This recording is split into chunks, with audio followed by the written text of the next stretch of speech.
So we have really got to understand that there are people in the world who truly have no connection to feeling, to true emotion, to empathy, to understanding, truly understanding how other people feel. There are people out there in this world that they cognize emotion. They study human behavior, whether it be in movies, whether it's something they've read in a book or just through observation, which has taught them how to cognize emotion, okay? But yet not on the deep internal level, of what it is to be human, what makes us human, what makes us be able to identify and have patience and understanding for another person. And so when it comes to experiencing emotions in another person, they can cognize how they feel, and they know how they feel, but they do not fully know how to engage in an emotional connection with another human being. I mean, I feel that these types of people can be very dangerous, because while they may be able to imitate human behavior, they lack true human interaction or connection to another, to where if you cross paths with an individual like that, you potentially can set yourself up to be hurt,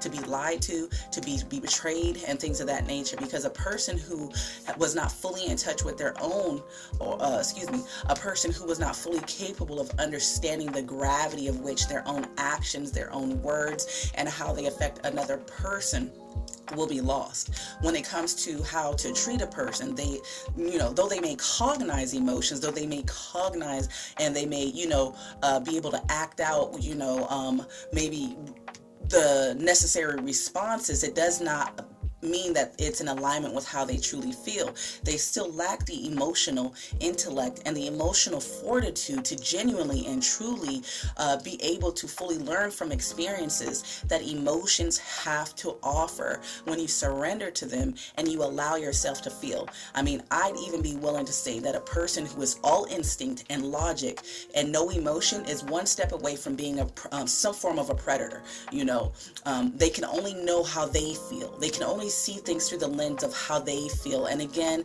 when we deal with people like this, we put our heart, we put our trust in a space where it is 9 times out of 10 going to be mismanaged. And what I mean by that is, take this for example. A small child who holds a kitten or a puppy or a small animal for the first time, anyone who has witnessed this or experienced this, the results have 8 times out of 10 been the same. If you give a small child or introduce a small child to a small animal, there's a high chance, a high percentage of probability that they're going to bring harm to that animal. They're going to squeeze it, they're going to hold it tight, they may even hit it or throw it, they may, things like that. And you know what you have to do? When you're introducing a child to a small animal, you have to tell them, you have to show them, be gentle, be kind, pet it, things like that. You have to make this child privy to, you have to teach this child how to engage with something so small and so delicate. And I go back and I compare this to individuals who are not familiar with emotions, who are not familiar with love, who are at best instinctual, primitive, reactionary, operating off of survival mode, which is what a large percentage of people in our community have been groomed off of, survival mode. And 9 times out of 10, these people are just like that small child who were never introduced to love, who were probably never introduced to feelings, heck, their own feelings, okay, because they were neglected and how to even manage them.